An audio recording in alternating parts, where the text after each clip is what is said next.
what's up gamers, it's Kwing here. How's everybody doing today? It's time for the final review of Season 2 and my last review for YouTube. This is Wave Race 64 for the Nintendo 64 and the Wii Virtual Console. This marks my 78th review, and let's hop on our jet skis and say goodbye to summer with style, shall we folks? It's time to hop into the story for this game. In actuality, there is no story for Wave Race 64. Unless, of course, you call it hanging out with your buds and hitting the waves. Cowabunga, dude! I got nothing. Alright, time for the concept for this game. The whole objective of Wave Race is not only to beat the other racers, but also successfully weave the jet ski through various colored buoys. Each time a buoy is correctly passed, the jet ski will gain speed. Still, the overall goal for the player is to win first place. So there you have it. That is the concept for Wave Race 64. Now, this game offers up to 4 unique characters for you to choose from. And you can customize your settings for each character if you want to, although it doesn't really matter. There are a total of 9 courses in this game. Most of them are unlocked at the end of the normal race.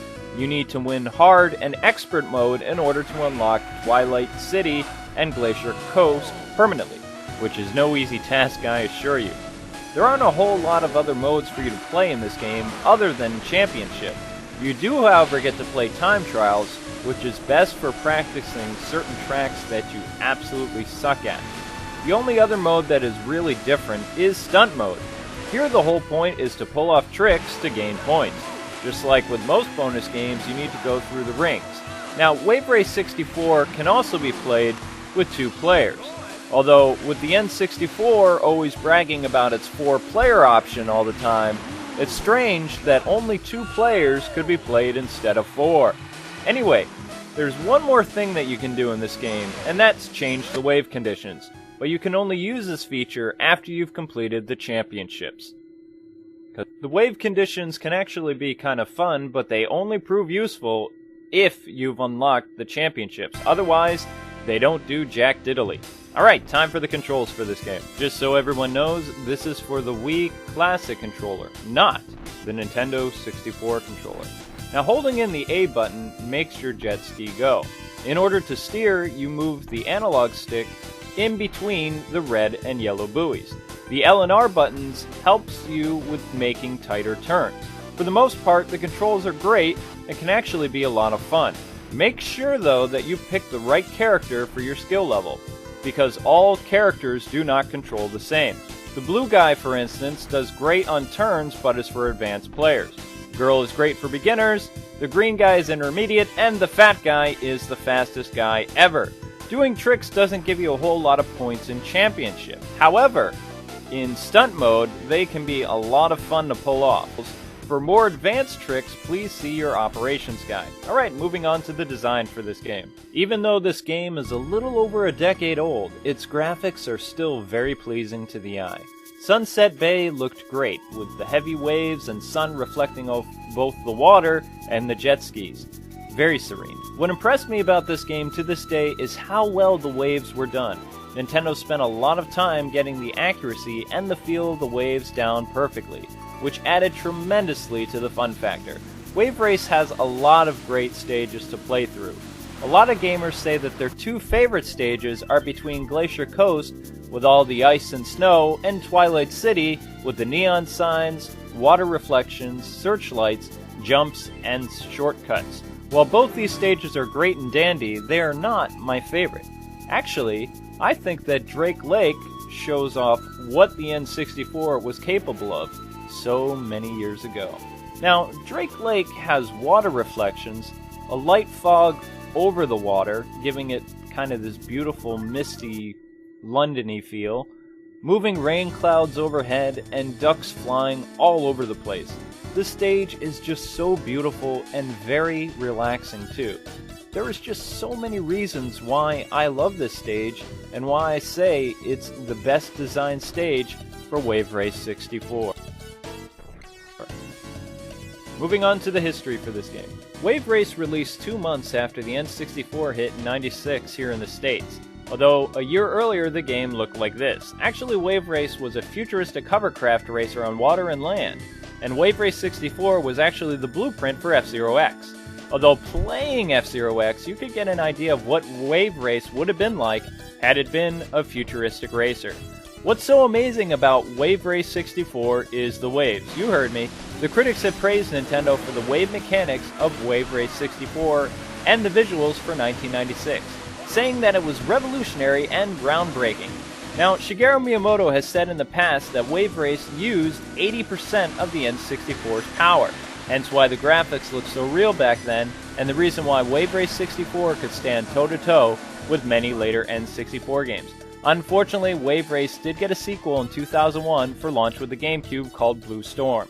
Although the graphics look stunning, many critics weren't too impressed with Blue Storm. They said that playing the game you could see both low polygon count, the backgrounds were similar, and the tracks were identical to Wave Race. Another problem people had was the controls were too clunky and not as responsive as Wave Race 64. Now, the creator of Dead or Alive wanted to pay tribute to Wave Race 64, one of his favorite N64 games. So for Dead or Alive Extreme 2, he added jet skis. Many 360 fans have had nothing but praise to say about the jet skis. Who am I kidding? At E3 2008, the Reginator demonstrated jet skiing in Wii Sports Resort. Although a very short game, it's nice to see Wave Race return home to Nintendo. Although personally I would prefer Wave Race 3 instead of this. Anyway, fans can enjoy the original Wave Race for the Nintendo Wii Virtual Console. Still, it's not the same game since all references from Kawasaki have been removed and replaced with Wii and Nintendo DS signs.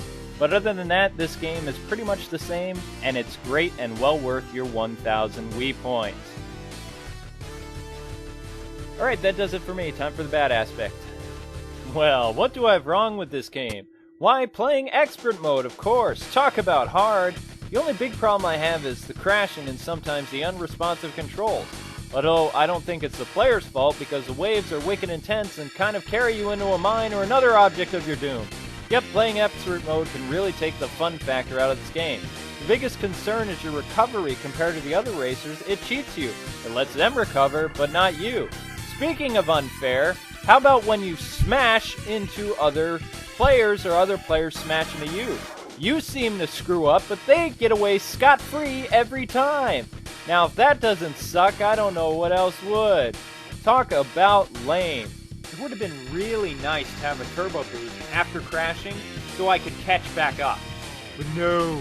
Another thing that really tears at me is even though I basically won this round right here, it's still saying I lost because I didn't get 2 lousy points. What, are you kidding me? I can't go on to the next round because of 2 stinking points?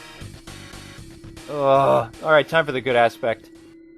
As I said before, just about all the courses are fun to play. Well, normal and hard championships anyway. I don't advise expert because of the anger factor. Still, I do enjoy playing this game. It's fun and I don't really know why. The stage that I play the most is again Drake Lake. There's just something about this stage that keeps bringing me back over and over again all these years. Maybe because I have so many fond memories playing this as a teenager with my dad after school. I'm not sure if that's it though. I think what made this game so fun for me to play was the controls were great and the waves were fun. The waves just added something that other racer games didn't quite have. It was just insanely fun to hit the waves over and over again on the jet skis. There were very few racing games where the player actually had to successfully navigate through buoys in order to win. However, this game pulled it off and made it its own easily. Wave Race 64 definitely challenged the player to be sharp-eyed and required a lot of skill. Those buoys are tricky, let me tell you guys that. It's no easy feat. But if you manage to get them all, then you're filled with a tremendous amount of pride. The 2-player mode is kind of fun, still with the lack of 4-player, it gets kind of boring. Now, the music composed by Totaka is awesome. I don't know if I pronounced that right. His musical score just works so well with this game. Music can make or break a game in my opinion. If the music is bad, it takes away from the experience, but if it's good, oh how it can add to it. I really don't have a lot of criticism for this game, in fact I like it. Everything about this game just works so well, it has great gameplay, graphics, high replay value, and immense fun factor that'll keep bringing you back. I give Wave Race a 9 out of 10. Also, with a lot of practice, you too can triumph over the expert mode like I did. Well, thus comes an end to my YouTube reviews. I've ended but one book and I'm opening the next. I want to thank all my fans and subscribers. God bless each and every one of you. Thanks for being with me this past year. Season 3 starts off on September 5th on Game Trailers. I'll post a trailer for the next review of Shining Force. As always, God bless and happy gaming. Thank you so much for watching, and please subscribe.